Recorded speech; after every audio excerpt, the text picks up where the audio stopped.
Well, here we are. Thoughts from the office, Rednecks Pride Outdoors, and ACP Wildlife Control Services. I uh, I do better doing videos, lecture seminars, than I do writing and stuff. I guess just more comfortable. I started doing podcasts back in 2008. I started doing lectures and seminars back in 1987, 88. So it's just come naturally, more naturally, I guess that's the way to put it, to talk and my thoughts rather than try to write it down with my spelling and grammar and what have you. But this is mainly to the wildlife control folks. Um, this video here, I'm trying to make it short and sweet. I started a chipmunk job a few days ago, and for the first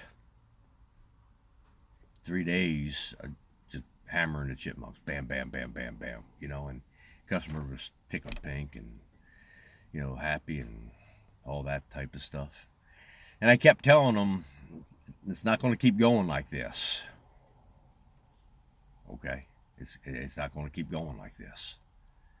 And they say yeah, yeah, yeah, yeah. And sure enough, after 3 days of just nailing the heck out of the chipmunks, okay, the catch dropped. I mean, like a ball peen hammer. Wham! Stopped. Boom. And I looked at the traps. I was using multi catch traps, and the chipmunks are starting to dig underneath the trap. And that son of a gun. All right. Now I know what that meant. What that means is they're onto the trap. Now they're not scared of it. They're not trap shy or trap smart and per se, but it's not the trap that they're worried about. It's the spot. And whether it's chipmunks, squirrels, all kinds. I've noticed over the years, and I've been doing wildlife control for a long time now. 1979, I started doing it, and I wish we had the information in 1979 and the 80s that we have today. Would have made my life a whole bunch easier back in them days. But getting back to the chipmunks or animals behavior. This is talking about behavior. Um, you always hear me talk about the 80-20 concept, and I learned the 80-20 concept through wildlife control, and that's simply this: 80% of the animals are going to be easy to catch. 20% are going to be a real pain. And 10% out of that 20 is going to make you pull your hair out. And it's not caused by, well, sometimes it is, but a lot of times it's not caused by something we do wrong. It's caused by the instincts that God put into these animals. And the dumber ones, if you want to use it that way, and I don't believe there's any animals that's dumb. I just think there's some that's just more prone to get caught faster, if you will. But the ones who that 20%, they have that instinct to say something's not right here. They can't read, they can't write, they can't count, but they have the ability that God gave them to say something ain't clicking here. And just like those chipmunks, coming to that spot, and those chipmunks are caught in that trap, even though they wasn't hurt, they was stressed just a little bit. And that stress that those chipmunks are displaying, trying to get out of the trap and jumping around about and for what have you, the other chipmunks coming up to that trap, they see this, what I call negative behavior, if you will, and they tend to avoid it a little bit. That's the reason, one of the reasons I'm going to use this example for chipmunks. It's one of the reasons I believe that for the most part you only catch one chipmunk per multi-trap, even though I've caught 3, 4, 5 in times past. But most of the time it's going to be one chipmunk. And I think everybody looks at that chipmunk and they say, that's a dumb, stupid critter. It's not he's dumb and stupid. He's just belligerent and arrogant. All right? They let themselves be seen. They're a prey species, so they multiply a lot. And, you know, a lot of them get picked off by a lot of different types of predators. But it's probably why God made them so belligerent and what have you, is because they expose themselves and it gives food to the other critters. Just a thought, no scientific proof there.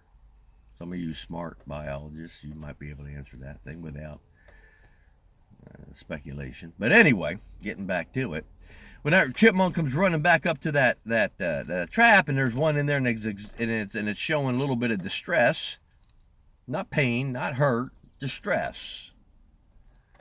You say, well, what's that? Well, we as humans see it in other humans every day, and we know it, and we recognize it.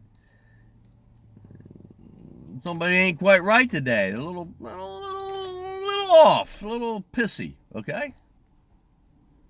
A little grouchy. You pick it up. You see it. Animals are the same way. And the chipmunk runs up to the trap and he sees another chipmunk in there. He's distressed. He's trying to get out. And he says, well, I'm not going in there at this time. And then after a few of that scenario, the smarter, the more observant critters, chipmunks, they start to say, I don't know about this. And they start digging underneath the trap instead of going into the trap. Why? Because what do? They dig. So the behavior, the nature, they dig underneath the trap. And as soon as you see that, as soon as I see that, the trap gets picked up. I throw some bait there, and I move the trap 10 feet, 20 feet, 30 feet, whatever, to another spot. And if you got a large amount of chipmunks, you're going to catch them. You want to catch more chipmunks. And the same thing's going to happen at that spot, too. But when you're down to, say, a family unit of 6 or 7, and you caught 5, those last 2 start to become a little bit of a pain in the butt. And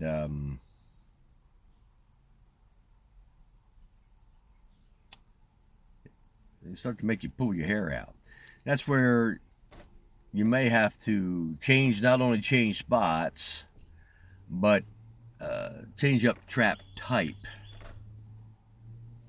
Now, I'm not only talking about multi-catch. I'm talking about multi-catch because that was the example I brought up. I love those snap trap boxes. The problem with those snap trap boxes, they get spooky to them even faster. Right? Especially the narrower ones. You know, you got the trap there and he comes in and the half of the body's laying out in the runway. I've noticed that the chipmunks really say, whoa, what's going on? Especially if you catch, you know, you got say you got 5 or 6 cavities in there and you catch a chipmunk here and a chipmunk here. Why? Well, that's because that's where they go into. You know, they come in the hole, boom, get caught there. Come in the hole, get caught there. Now you got 2 dead bodies laying there and the chipmunk runs up and goes, whoa. All right. Those snap trap box is just a little thing that I found that we make.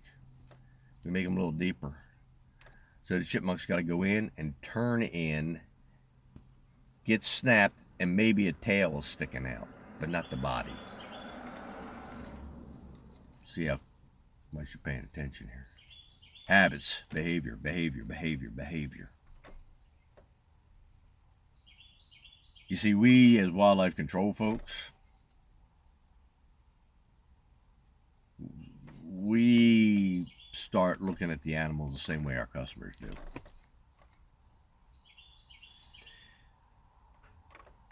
What do I mean by that? Customer on this particular job that I was just telling you about has called me up for the last 2 days. I haven't caught a chipmunk. And I know why. They're on to me. Okay. So my plan is to pull the stuff out, let things calm down just a little bit, then come back in with a different type of trap, and I'll catch those last 2 chipmunks, and we'll be okay. All right. But the customer doesn't understand that. And even though I've told her that we've got to be molasses in January sometime to get a complete total job, it's different if you're only trying to catch 3/4 of them. But when you're trying to get them all, sometimes, excuse me, sometimes you gotta pull back and plan just a little bit. That's why you charge appropriately, correctly. You understand? I'm going to bang the heck out of them, boom, boom, boom, boom, boom, and then I'm going to have a lay down here, and then I've got to come in and I got to figure things out. So you're charging for that. Okay? Anyway, it come out this morning when I was talking to her. She kind of like let it out. I don't understand why you caught all of them, and now I'm seeing 2 and you can't catch them. And I laughed and said, because they don't want to be caught. But we'll get them. It's July 4th today. I just got back from checking a few jobs that I had to check, but I don't want to work no more today. After 40 plus years of working 7 days a week, I'm tired. I don't want to work today. And I told her that. I ain't coming out and working today. Tomorrow I'll come out and I'll make some changes.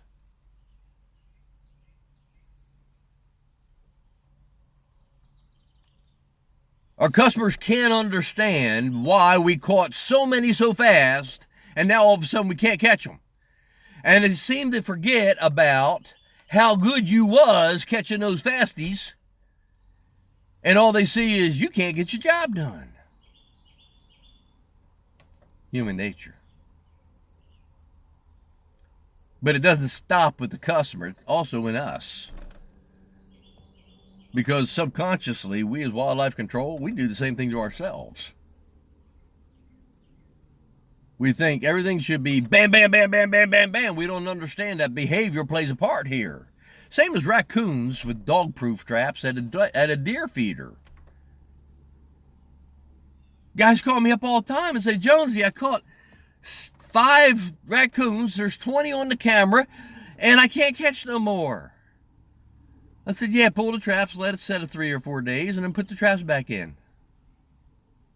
Why? Just do what I told you to do. I don't feel like explaining it to you today. They do it. Jonesy, I caught 5 more, and it stopped again. I know. Are you starting to see the thinking pattern here? Sam over there just saw Joe get caught. He ain't scared of it. He just ain't going to it.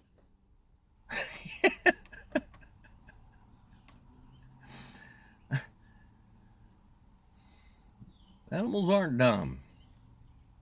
They just can't read, write, or count. I'm going on 15 minutes here, and I didn't want it to be this long. This is going to be a terrible, terrible video to download. Oh, my goodness. Anyway, you all got my thoughts? Look, you're going to have the 80-20 concept, whether you want it or not. And we always start off on habits. We always start off catching critters on habits. But we're going to have to end up catching them on behavior. What is behavior? That individual critter, their behavior. We got to find that behavior to get that last 1 or 2. I jawed enough. You have a good 4th of July. Hopefully I don't get any more calls. I do have to go out to the woods and check out 2 deer spots. Pull the cards. Got to make money on our deer scents and our deer products.